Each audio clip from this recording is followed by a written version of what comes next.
music that you listen to is going to impact the music that you play. It's about supporting each other.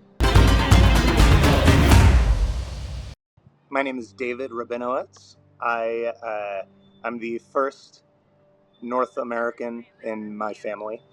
Everyone in my immediate family was born on a different continent, so that's our fun fact. We have Middle East, South America, North America, and Europe in my immediate family among my parents and my brother and I.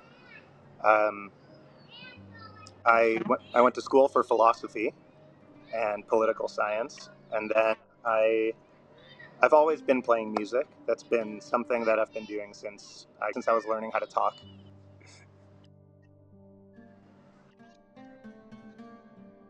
For me, music is a way to communicate, a way to interact with the world.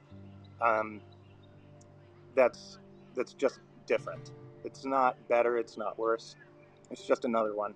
And for me, it has been a very reliable friend and way to navigate and experience my life, and generally just a companion. If I'm not playing music, I'm listening to music. It's an obsession, really.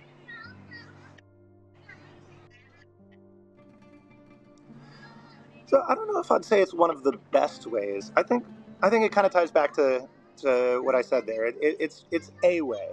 So there, there everything can be communicated in different ways. And for example, a hug can communicate things it, that one can't really communicate verbally, or rather, it can communicate things that can be very difficult to communicate verbally sometimes.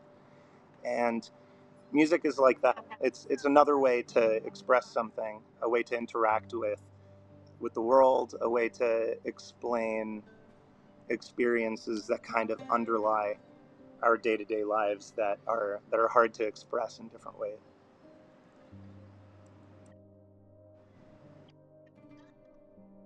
To me, that is one of the biggest luxuries of living where I live, and specifically in the city that I live in. I live in Austin, Texas, and there's a lot of diversity here. But as a musician, something that I love is there's a ton of musical diversity here, and I think that again, growing up in a multicultural household, I was kind of taught from a very early age to be comfortable in situations where I don't know what's going on, or in situations where I don't speak the same language as anyone else in the room.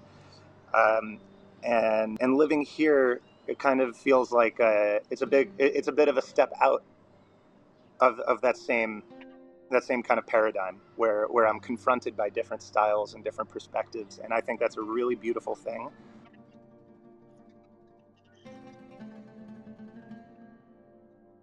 All sorts. So one of my favorite things, the people that I tend to be most inspired by are, or I'll qualify that by saying these days or the past few years, the things that I've been the most inspired by are people who take their cultural roots, whatever those roots may be, and apply them through the filter of jazz.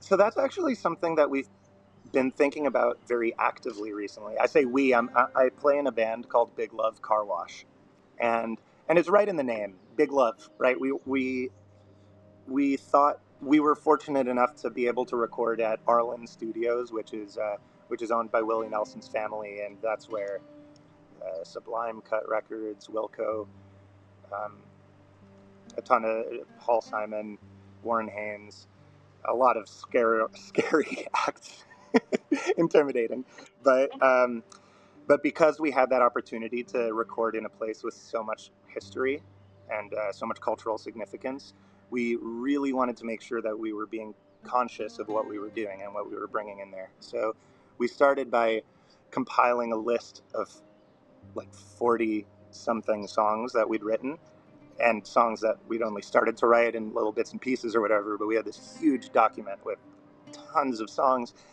And when we went through them, we wanted to make sure that we were curating material that we wanted, material that paints an image of, I guess, the world that we want to see.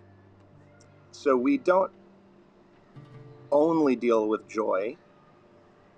We definitely grief is a theme that appears on our debut record that we're in the process of releasing, which shamelessly to plug that, it's called Daydream. We have 4 singles out on Spotify and Apple Music and everything right now, 2 more on the way, and then another 10 after a month.